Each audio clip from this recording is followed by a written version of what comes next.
Okay guys, so the question is, simplify the square root of 1200. So how do we do this? So again, first, we have to look for the prime factors of 1200. So 1200 divided by 2, 600. 600 divided by 2, 300. 300 divided by 2 gives us 150. 150 divided by 2 is 75. 75 divided by 5 is 15. And of course, 15 is 5 times 3. So again, we have to count how many 2's do we have. We have 1, 2, 3, 4. 2 to the 4th. Times how many 5's do we have? 1, 2, 5 squared, and don't forget this, 3. So we can say that 1200 is 2 to the 4th times 5 squared times 3. Okay. So it is equal to square root of 2 to the 4th times 5 squared times 3. And then, what's the square root of 2 to the 4th? 2 to the 4th is 2 squared. Right?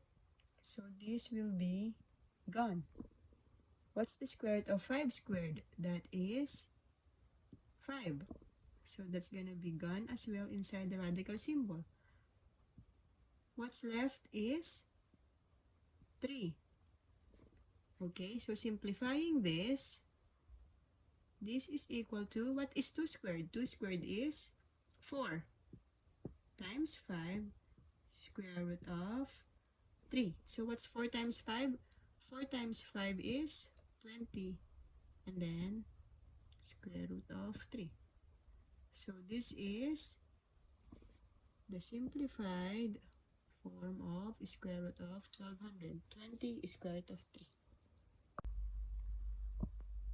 Okay, so for the next question, we have here, what is the square root of 729? So first, we have to look for the prime factors of 729. So what are the prime factors of 729? 729 is divisible by 3. So what is 729 divided by 3? So the answer is 243. And again, it is divisible by 3. So 243 divided by 3 is 81. Again, 81 is divisible by 3. And the answer is 27. Again, 27 is divisible by 3. And the answer is 9. And of course, 9 is 3 times 3. So let's count. How many 3's do we have? We have 1, 2, 3, 4, 5, 6. So we can say that 729 is also equal to 3 raised to the 6th power. So solving this, we have 3 raised to the 6th power. And so, we know already the power of exponents. So 3 cubed is the square root of 729, which is 27. 3 times 3 times 3 is 27. So again, guys, I just want to show you how I came up with 3 cubed. So 3 to the 6, we all know that this one is equal to raised to 1/2, right? So 6 times 1/2 is 3. So 3 cubed, okay? So I just want this to be clear, okay? So the answer is 27.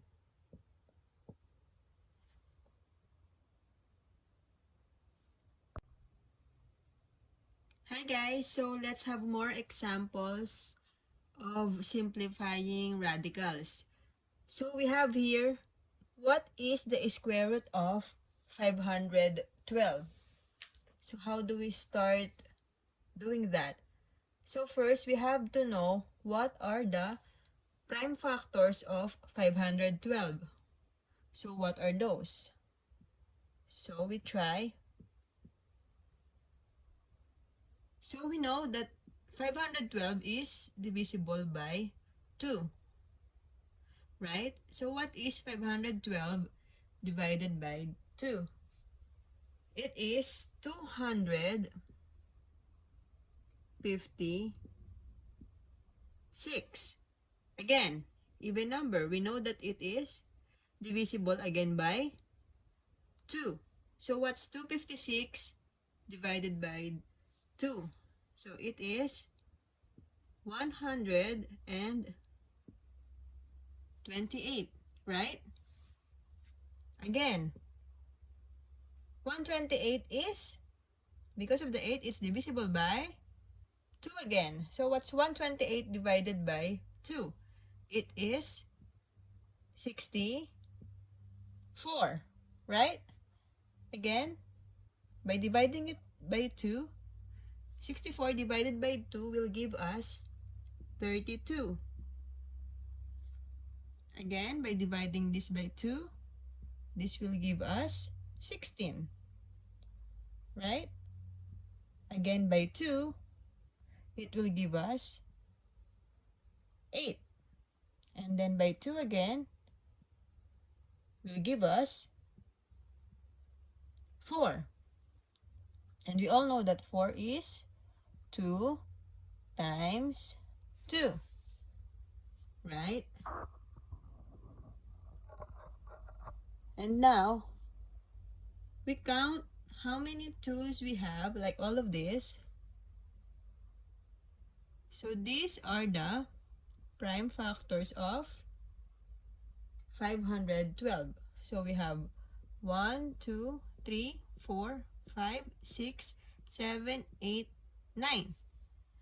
So it means that 512 is equal to 2 raised to the 9th power. So it's like 1, 2, 3, 4, 5, 6, 7, 8, and and 9. 2 to the 9th power. Okay? You guys are following me? Okay.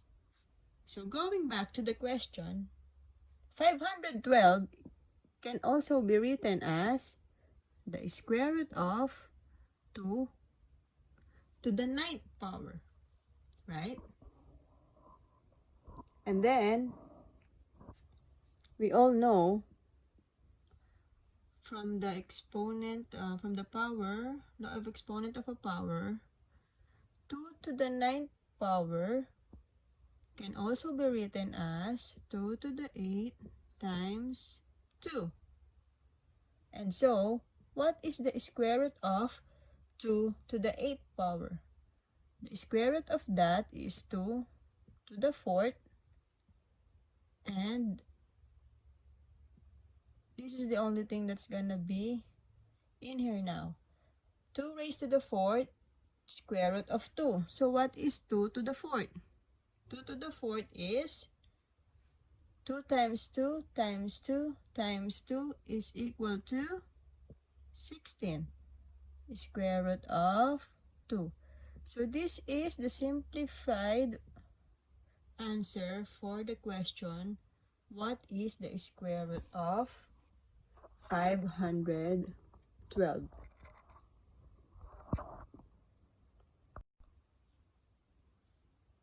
So for detailed purpose of this discussion, I would just like to tell you where this 2 to the 4th came from.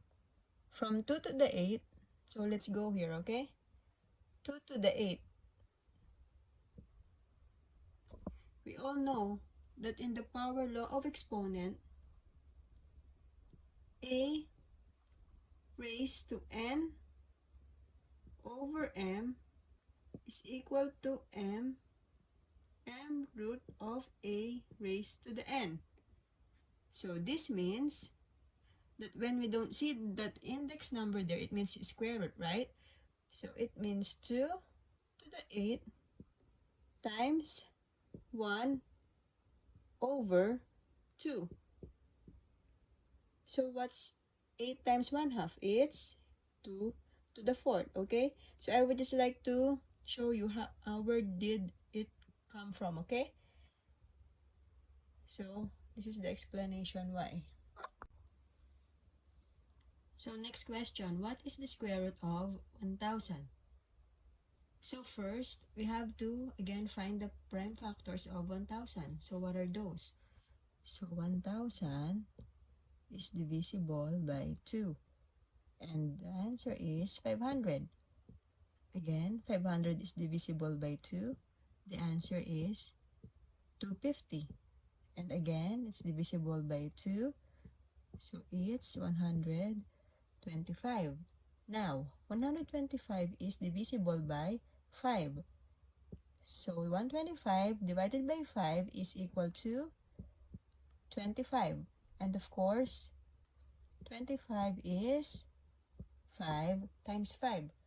So we can say that 1000 is equal to, how many 2's do we have? 1, 2, 3. 1000 is equal to 2 cube times, how many 5's do we have? 1, 2, 3 times 5 cube.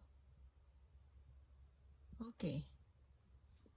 So going back there, we could write it as 2 cube times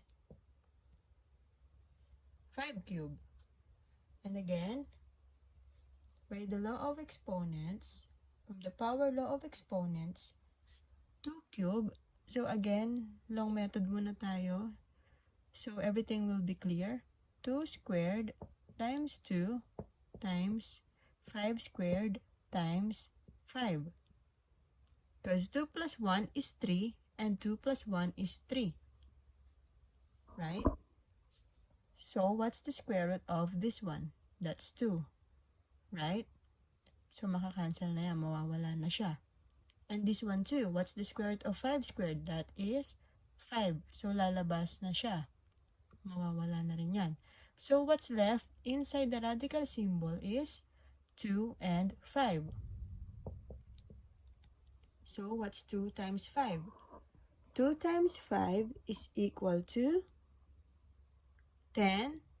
Square root of 2 times 5 again is 10. So the square root of 1000 is 10 square root of 10. And there's also one way of doing this faster, no? So if we know already that 1000 is a factor of 100 and 10, we know that 10 is a perfect square because 10 is 10 times 10. So we could say that 1000 is also equal to the square root of 10 cube, right? Right. So 10 cube can be written as 10 squared times 10. So what's the square root of this? 10. Right? So mawawala na siya inside the radical symbol. What's left is this one. So we write it there, square root of 10. So the answer is 10 square root of 10, which gave us also same as that one. Okay? So if you practice more about the radicals, we don't have to do all this.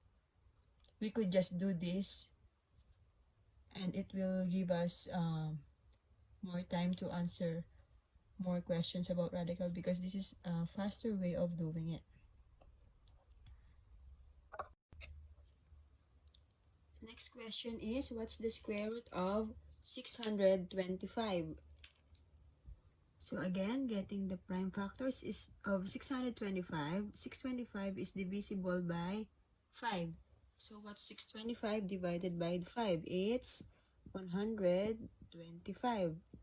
And of course, 125 is divisible by 5, giving us 25. And of course, 25 is 5 times 5.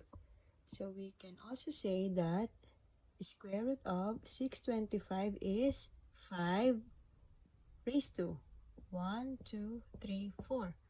5 raised to the 4th. So what is the square root of 5 raised to the 4th?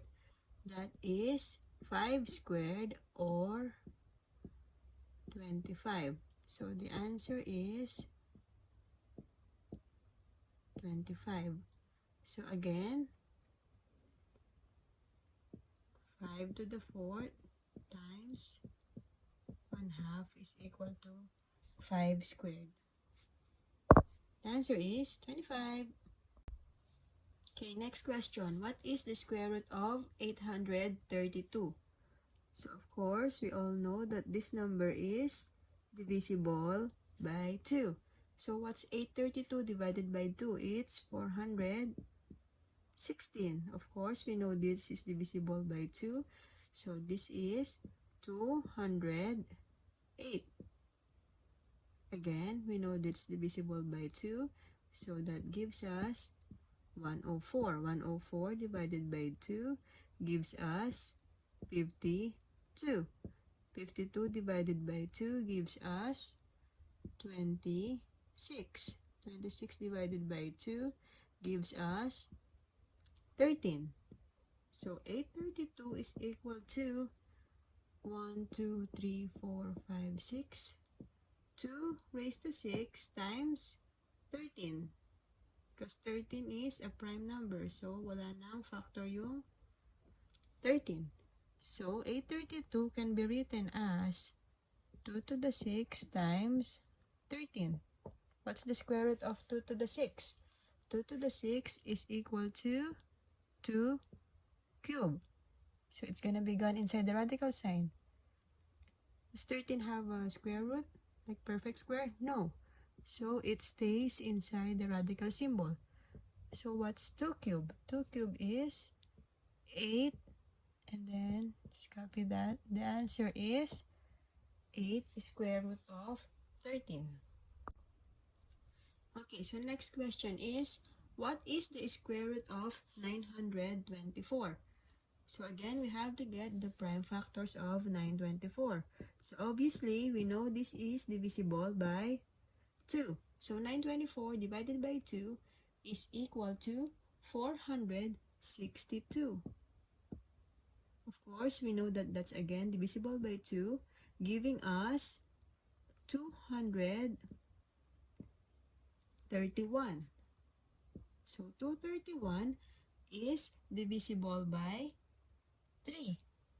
So 231 divided by 3 is 77. And of course, we know this is divisible by 7, giving us 11. So the prime factors of 924 is 2 squared times 3 times 7 times 11. So going back to the question, we can write that as 2 squared times 3 times 7 times 11. What is the square root of 2 squared? Square root of that is 2. And does 3 have square root? No. 7? No. 11? No. So 2 square root of 3 times 7 times 11. So what is 2 times 7? What is 3 times 7 times 11? Gives us 231. So the square root of 924 is 2 square root of 231. Okay, next example. What is the square root of 412? So 412, getting the prime factors, is 206. Again, this is divisible by 2, giving us 103. And does 103 have prime factors? No. So, we could write this as 2 squared times 103. So, what's the square root of 2 squared? 2. And then, just copy 103. So, the answer is 2 square root of 103. Okay. The question is, what is the square root of 1024? So again, we have to look for the prime factors of 1024. So 1024 divided by 2 is equal to 512. 512 divided by 2 is equal to 256. 256 divided by 2 is equal to 128. 128 divided by 2 is equal to 64. 64 divided by 2 is equal to 32. So 32 divided by 2 is equal to 16. 16 divided by 2 is equal to 8. 8 divided by 2 is 4. And of course, 4 is 2 times 2. So let's count. 1024 is equal to 1, 2, 3, 4, 5, 6, 7, 8, 9, 10. Okay, so the answer is 2 raised to the 10th power. And then, going back to the question, we could write this down also as the square root of 2 raised to the 10th power. So what's the square root of 2 to the 10th? The square root of 2 to the 10th is 2 to the 5th power, which is also equal to, what is 2 times 2 times 2 times 2 times 2? That is equal to 32. So the answer is 32.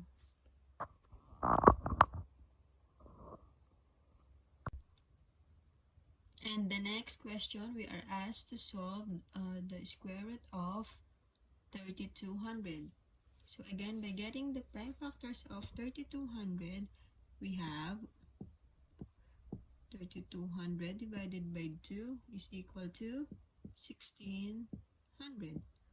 1600 divided by 2 is 800. 800 divided by 2 gives us 400. 400 divided by 2 is 200. 200 divided by 2 is 100. 100 divided by 2 is 50.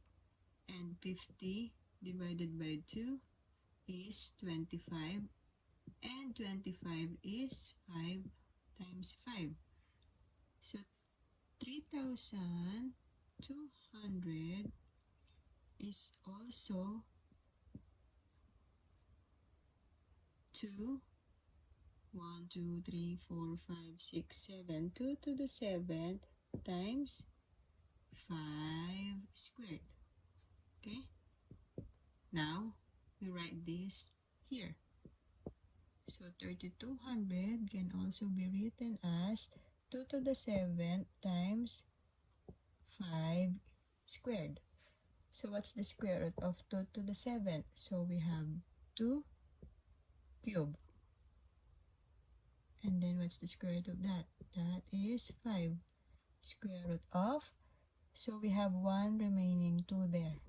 Okay? So what's 2 cubed? 2 cubed is 8 times 5 square root of 2. So the answer is 40 square root of 2.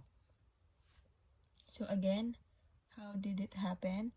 So from here, we could say this as the square root of 2 to the 6 times 2 times 5 squared. So 2 to the 6 is a perfect square, giving us 2 cubed. So it's gonna be gone inside the radical symbol. 5 squared is a perfect square. giving us 5. So times 5 and square root of 2. So that's equal to 40 square root of 2. Okay. So the answer to this question is 40 square root of 2.